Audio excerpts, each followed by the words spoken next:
Hey. So, when I posted my what should I make videos about post on Instagram, everybody in the world said, we want Bear, we want Bear. So here he is. Can you look over there? Can you look right here? Look at my fingers. Can you look right here? Acting like he's camera shy. Can you look right here? Keep going. Turn your head. Turn your head. Okay. This is Bear.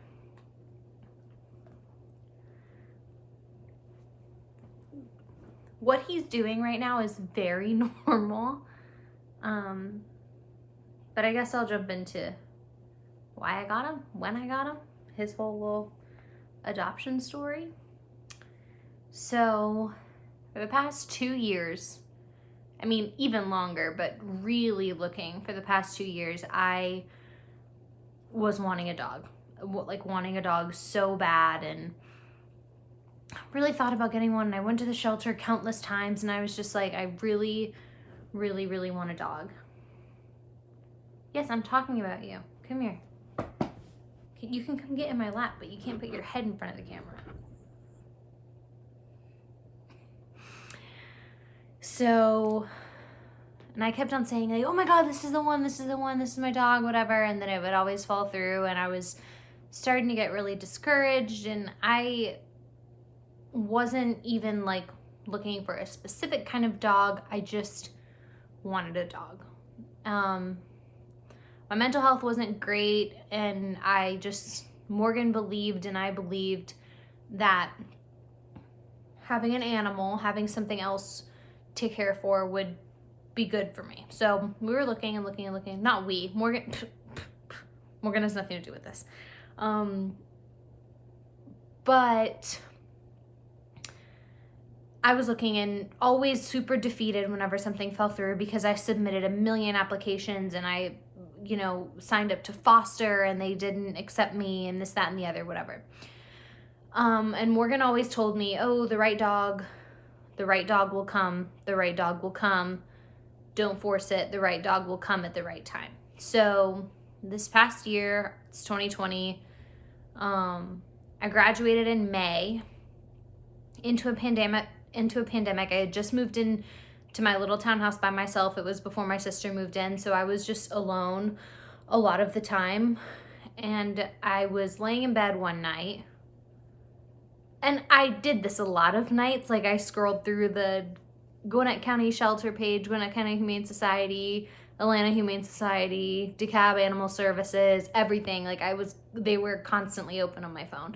Just kind of looking to see the animals that came in, to see if any of them, I mean, they all pulled up my heartstrings. I wanted all of them.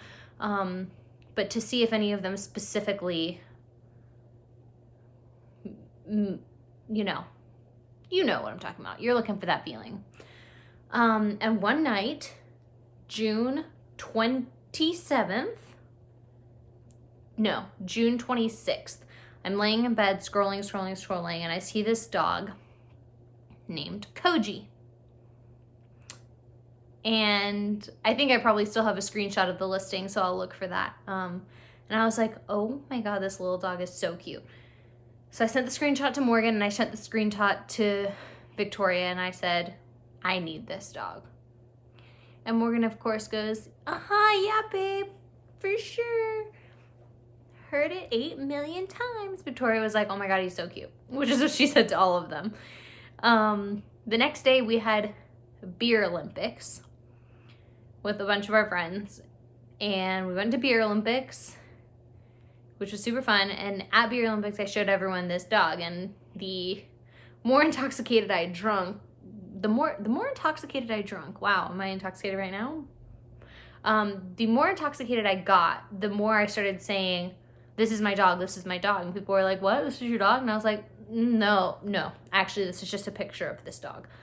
But I woke up hungover as all get out on that Sunday, which was June 28th.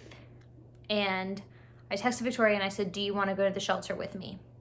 And she said, yeah, duh. So she came and she met me at the shelter. And I said, hi.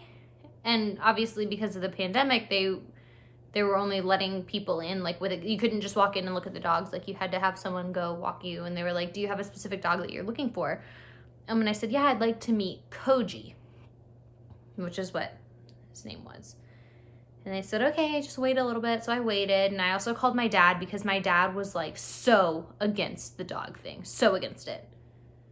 So I called my dad and I said, Dad, I'm at the shelter about to look at a dog.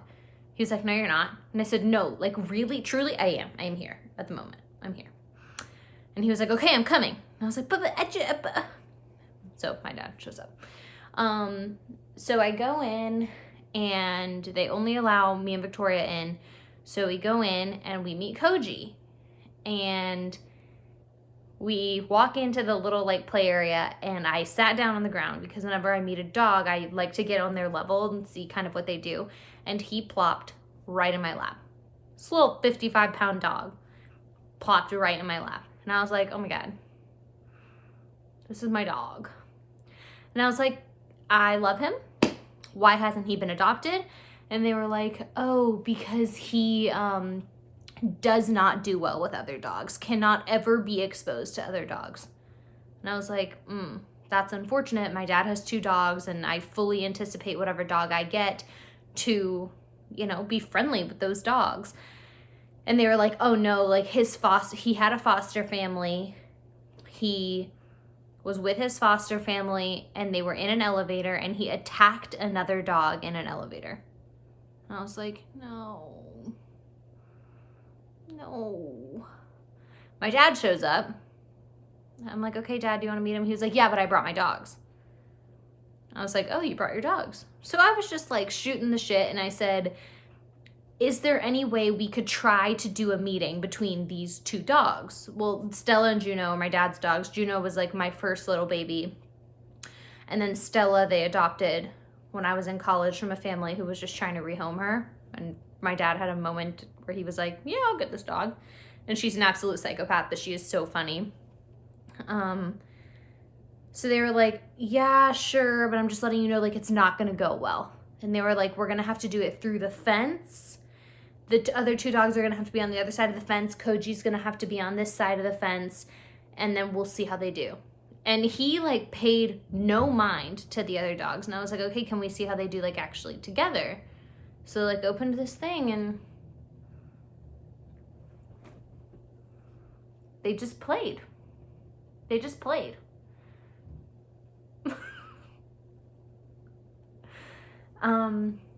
So I said, oh my gosh, he's wonderful. Like, this is all that matters. If he's terrible with other dogs, fine. But he's fine with these dogs, and that's great. And they were like, okay, well, now that we know he's okay with other dogs, there were a lot of people who were interested in him who turned him down because he was not okay with other dogs. And I was like, okay, so what are you saying? And they were like, you have to take him home right now. And I was like, oh, like right now. They're like, yeah. And it was terrible timing. Like I had work the whole next week. And then I was going out of town for a week, and I was like, I can't really take home a dog right now. And they were like, if you don't take him home right now, he will be adopted tomorrow. And I was like, well, shoot, okay. Sign the paperwork. So I signed the paperwork, and I called Morgan, and I said, hey, babe, I got a dog. He was like right now? I was like, yeah, like right now, like we're in the car, like driving home, like right now I got a dog.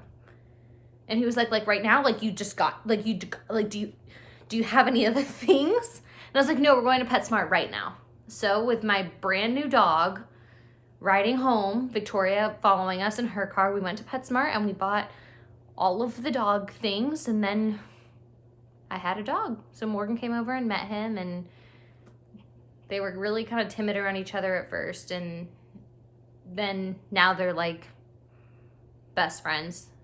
I renamed him Bear because Koji just wasn't working for me, but a lot of people, especially the people who were at Beer Olympics and knew that I was getting him, call him Koji Bear, because, you know, that's cute.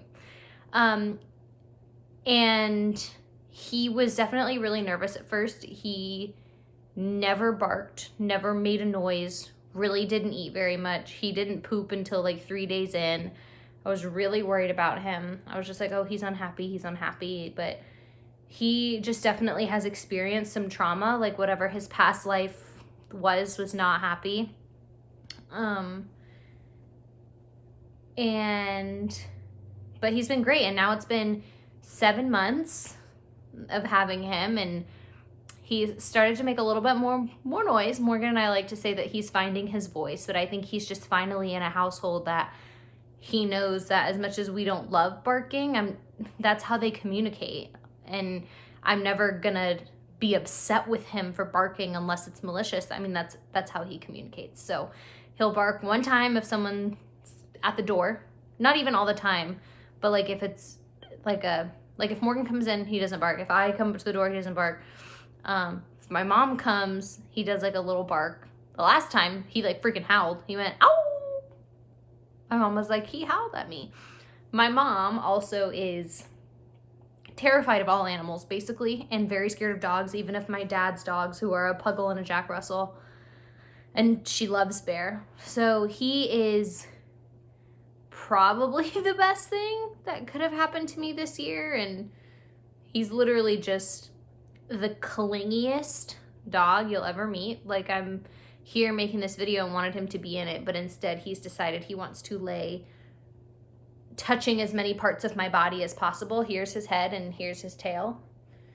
He's gained some weight. Can you come here so I can show people you? Because I've already been talking about for 12 minutes about you. Come here. Come here. Hey. I love you.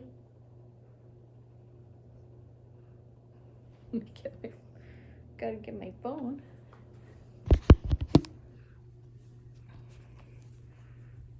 Just laying. And that's Bear's little story. His little snout. And they think he's like, they said he's between 3 or 4, so we're gonna celebrate his 4th birthday in April. And that's it, the story of my little baby that everyone loves more than they love me. That's it. Catch you later.